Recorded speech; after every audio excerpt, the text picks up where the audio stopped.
All right, time to talk to one of our favorite players in the National Football League, and also he has been named the Bearded Old Spice Guy. He's joining us thanks to the new Old Spice Beard Care Collection, designed to help guys achieve the soft, nourished, and sculpted beard of their dreams. Available exclusively on Amazon.com. He is Chiefs tight end Travis Kelce. I noticed the beard is starting to creep down a little bit farther and farther. How are you going for a ZZ Top thing? Oh yeah, I mean I'm going as big as I can get it right now. It's fun to maintain. It's fun to maintain a beard now. How do you reconcile the long beard with a chin strap? Because I see Ryan Fitzpatrick, I see Eric Weddle, now we're going to see you. How do you stay comfortable in your uniform when all this hair is hanging down under your chin strap? I don't know. I'm not gonna lie. I really don't. I don't notice it. I don't recognize it. When I'm out there playing, or as soon as I strap up, it's game on, and I'm not really thinking about my beard. I don't know. It sounds funny, but I guess especially when you're grooming it right, it's not itchy, it's not annoying or anything like that. You could just kind of just let it flow. In It's past one years, it's Travis, one with the helmet. there have been questions about pulling a guy's hair from behind, and we've seen it before, and it's actually not a penalty. You can't pull a guy down by his hair from the back. I guess we now have to consider the possibility of a guy getting pulled down by his hair from the front. If someone tackles you by your beard, would that be enough to get you to trim it back? Maybe just a little bit. Yeah, just when it's hanging out and guys can get a good grasp of it. I think that might be the limit. Like, all right, well now it's getting a little too big for me. Speaking of getting a good grasp, you had a heck of a catch over the weekend, one of the best of the year so far, the one-hander against the 49ers. For you, on your personal all-time greatest catches list, where does that rank? It's probably got to be one of the better catches I've ever had. I mean, it was kind of a bang bang play. I just put my hand out there and tried to snag it. But I would definitely say it's one of the best ones I've had since I've been in the NFL for sure. How often do you practice making a one-hand catch? Because ideally you want to go two hands, but do you Yeah. practice that one-handed catch in case you find yourself in a spot where you only have the option to try to catch with one hand? I think everyone likes to play around with the one-handed catches when you're just playing catch in the backyard. That's really the only time I practice it. I always try and get two hands on the ball every chance that I can get just to secure it, because the percentages for one-handed catches are pretty low, I would assume. Um, but in my mind, it's hard to practice that because it's always something that's an instinctual move. You never want to go up uh, with just one hand to catch a football. It's always kind of last second. You have to reach for it. It's out of your the two hand radius, so you're trying to grab it. Overstretch to kind of get it. And it's hard to practice gauging something like that. Do you make that catch, yes or no, without the glove? Um, I would say no, not this one. This one I probably wouldn't have caught without a glove. It got stuck on my glove there for a second, which gave me another chance to grab it with my hand. So I think the gloves definitely help. Shout out to Nike. I appreciate you guys for that one. Well, and we hear about the gloves from time to time. At one point, the NFL was thinking about trying to make the gloves less effective, and then somebody realized, wait, we want guys to be catching these passes. It's more Yeah. exciting when they catch them and when they don't. But how helpful is it really to have those gloves that seem to want to stick to anything that comes their way? Obviously I love them. I mean, I think it's definitely something that's made the game a whole lot more fun to watch. There's a few catches out there that I think without gloves you're not seeing guys make these plays. But at the same time, it's something that the games that's grown with the game, and sure enough, technology is taking the game to a whole nother level. What's the best word that you would use to describe the current Kansas City Chiefs offense? Um, Man, I would say the first word that comes on my mind is exciting. It's overall it's fun, man. It's a fun offense to play in. Everyone's loving the success that everybody else is having. I mean, 9 players have gotten in the end zone just on the offensive side of the ball, and it's a blast seeing guys go out there and have the success that they are.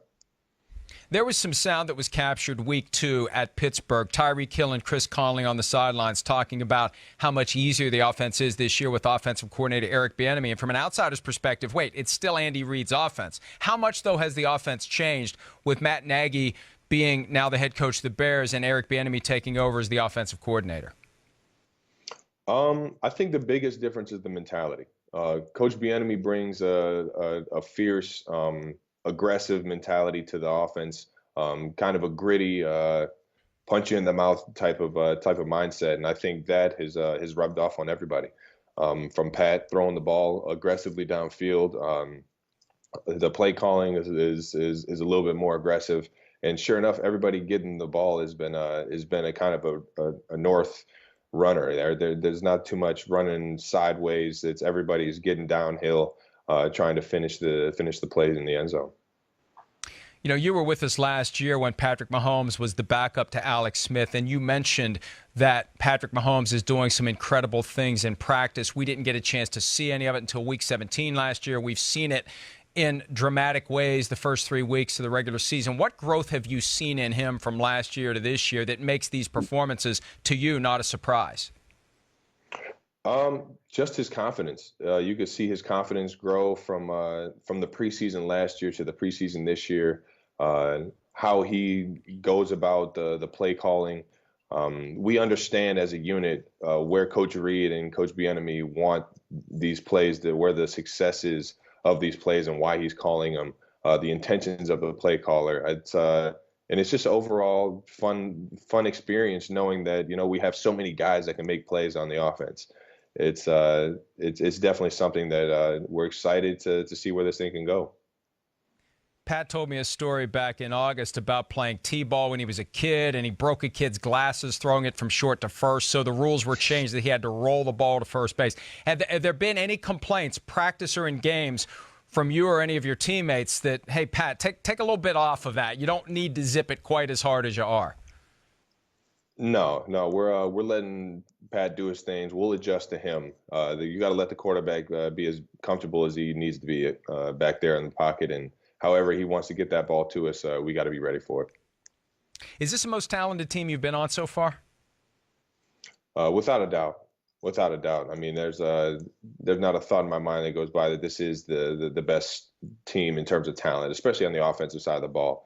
The offensive line has been together for 3+ years. They work unbelievable together. The communication right there is huge.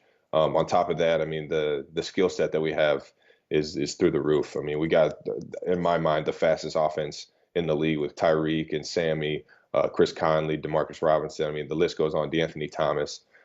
Guys can flat out roll, and it makes it easy on the run game because the safeties are playing deeper, and then vice versa when we get the leading rusher in the league the ball at the end of the game. I mean, he just punishes teams.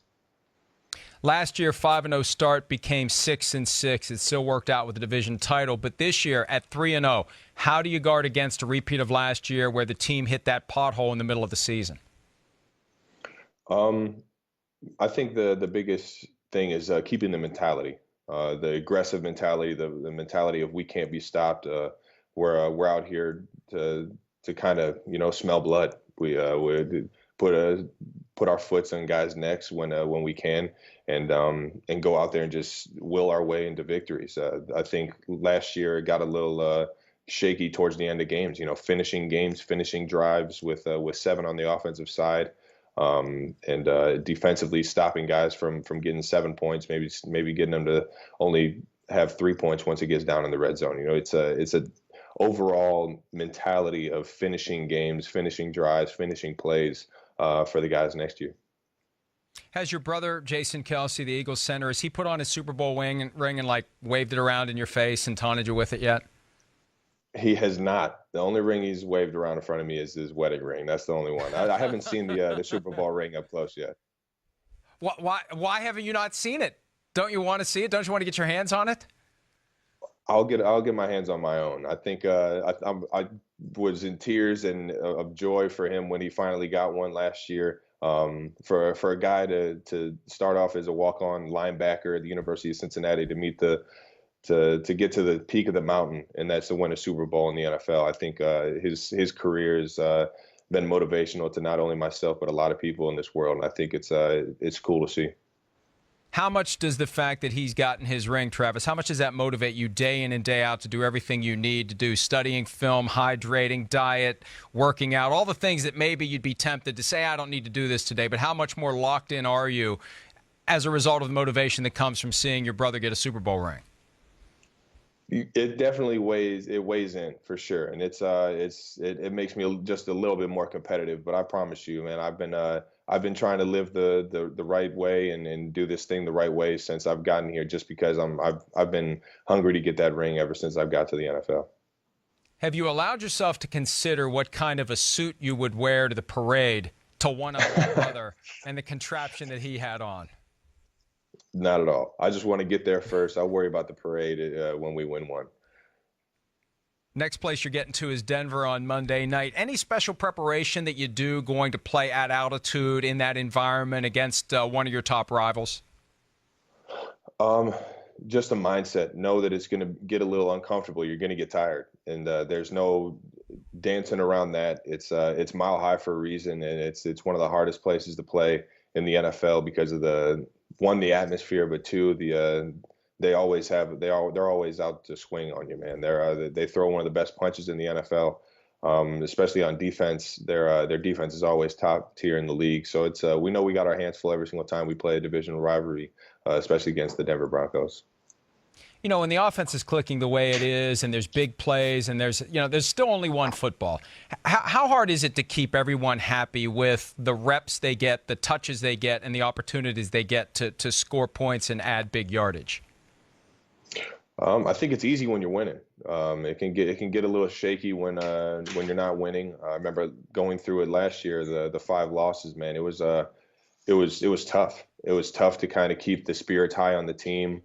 Keep everyone happy, and sure enough, right now we're winning. We're going to try and keep that thing going, but at the same time, we've learned a lot from what happened last year, and we're going to try and eliminate any changes of it happening this year. You know, we've all been praising Patrick Mahomes, and for good reason, all season long. Give me one thing from your perspective that you think he needs to work on to become an even better player than he's been. I mean, the guy's playing lights out right now. There's not much I could say. I guess the only thing is just making sure he can fully pronounce the plays. That's about it. That's it. In the huddle, his voice gets a little raspy, especially in a loud stadium. It gets tough to kind of understand what he's saying. But outside of calling the plays, I mean, he's going to keep developing into one of the best quarterbacks this league's seen. How big of a concern is it, last one for you, that as defenses see more and more of what you're doing, they're going to have more film, more clues, more tells, more tendencies, more ideas for shutting him down? That's where we rely on Coach Andy Reid and Coach Eric Bieniemy, especially on the offensive side of the ball. Just teams are going to try and start scheming us up, and I think the coaches have done an unbelievable job with throwing the personnel all over the field, giving guys great matchups and great indicators for Pat back in the pocket to be able to know where he wants to go with the football. And that's where we rely on our one of the greatest coaches to ever play this game. Coach Reid is going to develop a scheme to where it's going to be hard to try and figure out what we're going to do with the ball. You know, I said last one, but I got one more on Coach Reid. What have you noticed from him this year as the team has been excelling? Because he's seen it before and he's seen how it can go. Happy, restrained? What's been your read on his demeanor? I think we've all just been through the roof excited and ecstatic about where we are. I mean, it's nobody I don't want to say nobody expected this. We set very high expectations for ourselves, but at the same time, we all came out ready to work, ready to go after it. And I think that's the biggest thing that Coach Reid does well is that he's going to challenge you every single week to not only get better, but to go out there and play for each other and come away with a victory, their victories are hard to come by in the NFL. Hey, I can say this since I'm rarely right. I expected it because, for me, it was the throw that Patrick Mahomes made in the preseason last year on the run, got hit in the mouth, 50 yards on a line. I mean, what was the moment when you saw this kid and said, wow, we got something here? Man, you want to say that it was that it happened a few times in practice. The throws that he made, the kind of testing the waters, testing his arm, see if his arm strength was he was capable of making these throws. But I didn't see it until the first touchdown pass to Tyreek.